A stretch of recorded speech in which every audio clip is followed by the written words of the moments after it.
ये बड़े बड़े अरबपति 8 लाख करोड़ रुपए डकार गए। कितना झूठा है रे तू। राइट ऑफ हुआ है, लोन माफ नहीं हुआ है। और 8 लाख करोड़ का नहीं, 7,000 करोड़ का राइट ऑफ हुआ है। राइट ऑफ क्या होता है ये मैं तुझे बताता हूं अभी।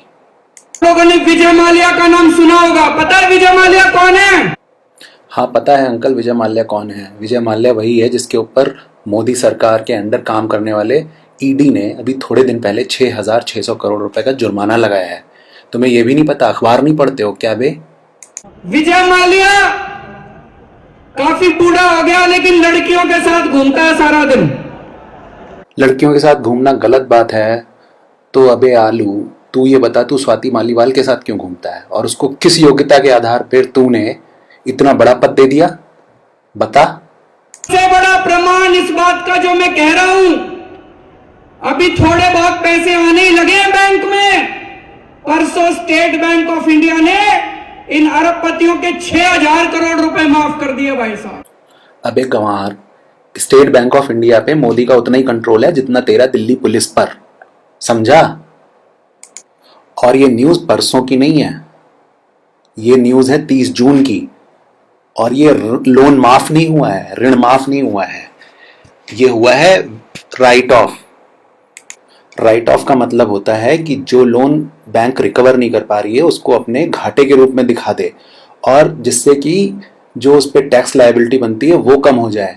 इसका मतलब ये नहीं होता कि बैंक जो है वो लोन को रिकवर करने की नहीं कोशिश नहीं करेगी। अगर ऐसा होता तो ईडी 6,600 करोड़ का जुर्माना विजय माल्या पर नहीं लगाती।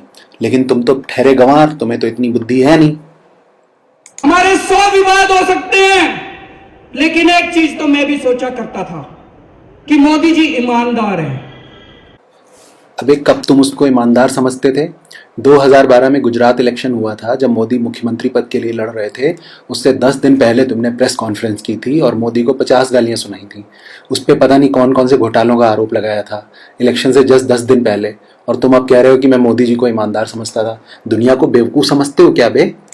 और बेटा केजरीवाल, लगता है अखबार तो तुम कभी पढ़ते नहीं हो। अगर अखबार पढ़ते होते तो तुम्हें यह पता होता कि अभी 10 दिन पहले मुकेश अंबानी पर मोदी ने 10,000 करोड़ रुपए का जुर्माना लगाया है। और जब इनकी गवर्नमेंट बनी थी 2014 में, उसके तुरंत बाद इन्होंने $700 मिलियन से भी ज़्यादा का जुर्माना अंबानी पर लगाया था। और तुम्हारा एजेंडा तुम्हारे मूर्ख सपोर्टर्स नहीं समझते होंगे, जिनको कि आपटार्ड कहा जाता है। तुम्हारा एजेंडा है कि कांग्रेस वैसे ही कमज़ोर पड़ रही है, मोदी को गाली दे दे के जो भाजपा विरोधी और मोदी विरोधी वोट्स हैं उनको इकट्ठा कर लो, और कांग्रेस जो स्थान रिक्त कर रही है उसको ग्रहण कर लो। और तुम्हारा जो दर्द है इस समय, उसको देखकर यही लगता है कि तुम्हारा अपना कुछ पर्सनल नुकसान हुआ है। इसके अलावा जो बीएमसी से और चंडीगढ़ के म्यूनिसिपल कॉरपोरेशन से तुमने हाथ खींच लिए हैं, उसके पीछे भी यही लग रहा है कि तुम्हारा सारा काला धन हो गया है बर्बाद। इस वजह से तुम्हारी ऐसी तैसी हुई पड़ी और तुम इलेक्शन लड़ने की स्थिति में नहीं हो।